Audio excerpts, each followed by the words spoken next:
Welcome to another episode of Judge's Mailsack. I'm Brad Melgaard, an L2 Judge here in the Moorhead, Minnesota area, and I am so sorry that this video is a little late. I had a bit of a interesting holiday season, but we're going to delve right into that Mailsack and answer some of those tough Magic the Gathering questions you submitted. So here we go. Question number 1. Dear Judge Brad, in a game of Commander, my opponent cast a Poet's Quill, an equipment that gives the equipped creature +1/+1 and lifelink, but he attached it to my creature, a beloved princess, and claimed the creature was now his. Can he do this?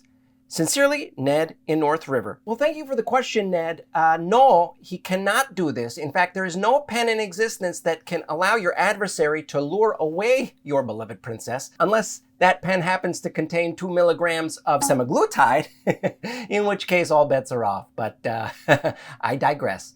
Let's take another question. Question number 2. Dear Judge's Mailsack, my opponent was at 6 life, and I attacked with my Gobbling Ooze, which had 3 counters on it. After my opponent said no blockers, he sacrificed his Vampire Hexmage and removed all the 3 counters. But I attacked for 6. His life total was 6, and he had already said no blockers. But he said I didn't win. Is he cheating?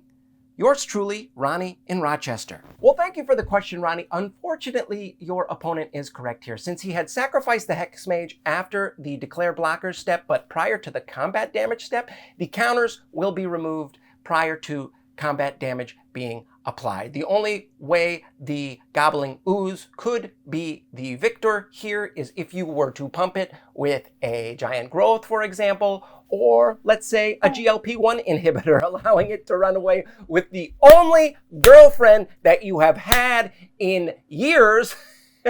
But I digress. Why don't we take another question here? Daniel in Dilworth asks, Dear Judge Brad, my opponent cast a 1 with nothing. You know what, Danny boy?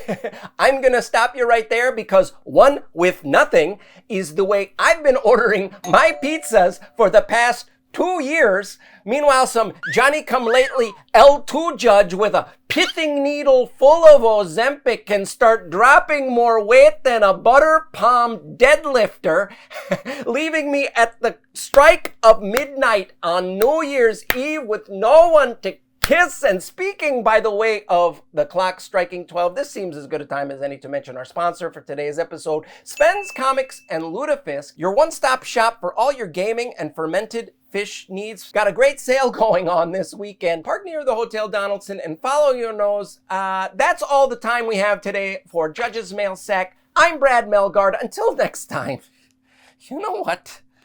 We Govy, you Govy.